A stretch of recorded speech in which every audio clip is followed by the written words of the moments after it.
Kabanata 5. Tatapwat, tungkol sa mga kapanahunan at mga bahagi ng panahon, mga kapatid, hindi ninyo kailangan na isulat ko pa sa inyo ang anuman, sapagkat kayo rin ang mga lubos na nakakaalam, na ang pagdating ng kaarawan ng Panginoon ay gaya ng magnanakaw sa gabi, pagkat sinasabi ng mga tao, kapayapaan at katiwasayan.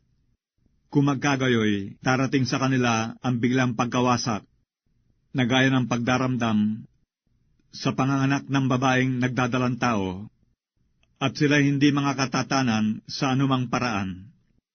Ngunit kayo, mga kapatid, ay wala sa kadiliman, upang sa araw na yaon ay masubukan kayong gaya ng magnanakaw, sapagkat kayong lahat ay pawang mga anak ng kaliwanagan, at mga anak ng araw. Tayo hindi ng gabi, ni ng kadiliman man. Huwag nga tayong mga tulog, gaya ng mga iba, kundi tayo'y mga buyat at mga pigil, sapagkat ang nangatutulog ay nangatutulog sa gabi, at ang nangaglalasing ay nangaglalasing sa gabi. Datapwat, palibhasa'y mga anak tayo ng araw, mangagpigil tayo, na isuot ang baluti ng pananampalataya at ng pag-ibig, at ang maging turbante ay ang pag-asa ng kaligtasan. Sapagkat tayo'y hindi itinalaga ng Diyos sa galit, kundi sa pagtatamo ng pagkaligtas sa pamamagitan ng ating Panginoong Hesukristo, na namatay dahil sa atin, upang tayo, sa gising o tulog man, ay mga buhay tayong kasama niya. Dahil dito, kayo'y mangagpangaralan at mangagpatibayan sa isa't isa sa inyo, gaya ng inyong ginagawa.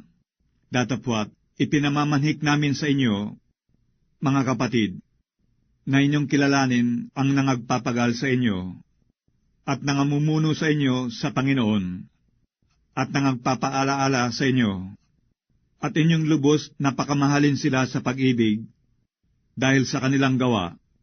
Magkaroon kayo ng kapayapaan, at aming ipinamamanhik sa inyo, mga kapatid, na inyong paalalahanan ang mga manggugulo, palakasin ang mga mahihinang loob, alalayan ang mga mahihina, at maging mapaghinuhod kayo sa lahat. Tignan nga ninyo na huwag gumanti ang sinuman ng masama sa masama, ngunit sundin ninyong lagi ang mabuti, ang isa'y sa iba, at sa lahat.